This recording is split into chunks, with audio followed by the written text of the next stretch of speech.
Hello दोस्तों, कैसे हैं आप लोग। उम्मीद करता हूँ आप लोग बहुत अच्छे होंगे अपने अपने घर में। दोस्तों फिर से मैं हाजिर हूँ एक नई वीडियो के साथ में। दोस्तों आज की वीडियो एक हॉरर कहानी है, हॉरर स्टोरी है।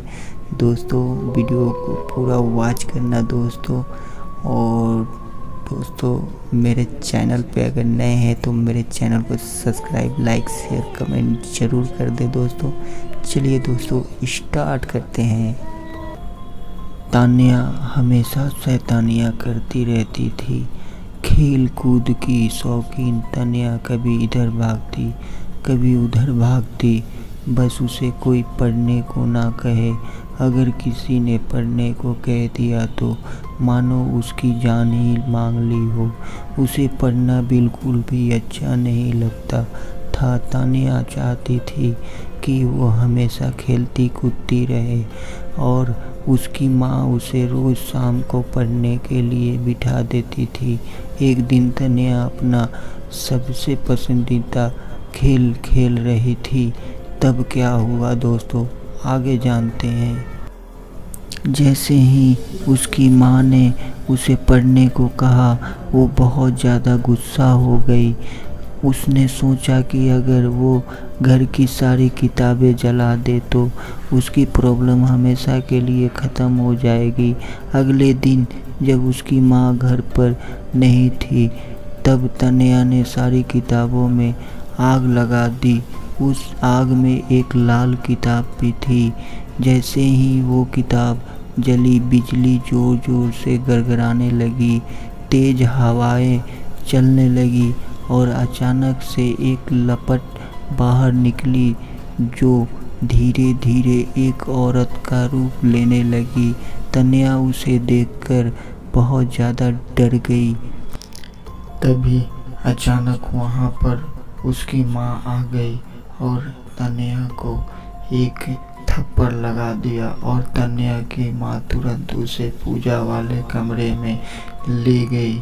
माँ ने तान्या को बताया कि जब वो लोग इस घर में आए थे तब कुछ लोग कहते थे कि इस घर में एक चुड़ैल का साया है। तो उन लोगों ने एक बड़े पुजारी को बुलाकर इस घर की पूजा कराई और उस पुजारी ने अपनी शक्ति से उस चुड़ैल को साए को इस किताब के अंदर कैद कर दिया और बोला कि कभी भी इस किताब को कोई हाथ न लगाए और अगर गलती से किसी ने इसे आग में डाल दिया तो ये चुड़ैल वापस आज़ाद हो जाएगी। तान्या ये बात सुनकर डर गई और बोली, माँ अब क्या करें। तब माँ ने बोला, पुजारी जी ने उन्हें एक पवित्र जल दिया था कि अगर ये चुड़ैल कभी गलती से बाहर आ भी जाए तो इस जल को छिड़क कर उस चुड़ैल को फिर से कैद किया जा सकता है।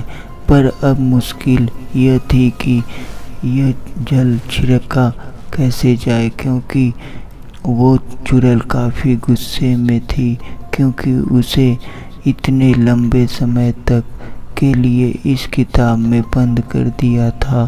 तभी अचानक वहाँ रोते बिखरते दो छोटे छोटे बच्चे आ गए और वो चुड़ैल उन बच्चों के पास शांति से खड़ी थी।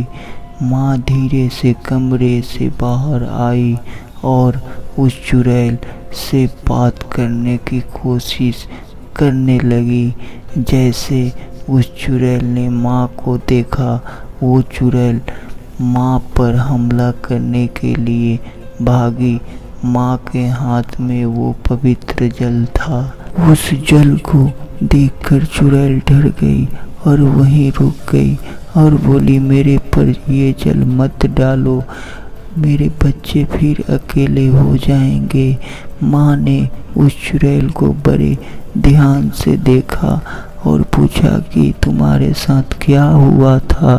चुड़ैल बोली, मेरे पति ने मुझे वहीं जिंदा जला दिया था और मेरे बच्चे भूखे बिखरते रह गए और ऐसे ही उन्हें भी दम तोड़ दिया। बस अंतर इतना रहा कि मैं तो चुड़ैल बन गई और मेरे बच्चे भूत बन गए। तब से हम यहीं रहते थे, पर 10 साल पहले तुम आए और तुमने मुझे इस किताब में कैद कर दिया। आज मैं वापस आज़ाद हुई। मैं अपने बच्चों को वापस अकेले नहीं छोड़ना चाहती हूँ। माँ सोचने लगी कि अगर ये चुड़ैल ऐसे ही रही और लोगों को नुकसान पहुँचाएगी। तभी चुड़ैल बोली कि तुम हम पर जल मत डालो, हमें मुक्ति दिला दो। माँ ने पूछा कि मैं तुम्हें मुक्ति कैसे दिला सकती हूँ। चुड़ैल बोली कि तुम इस घर के पीछे वाले नीम के पेड़ के नीचे एक हवन कराओ और मेरे बच्चों की आत्मा की मुक्ति के लिए प्रार्थना करो। माँ ने पूछा कि उस पेड़ के नीचे क्यों?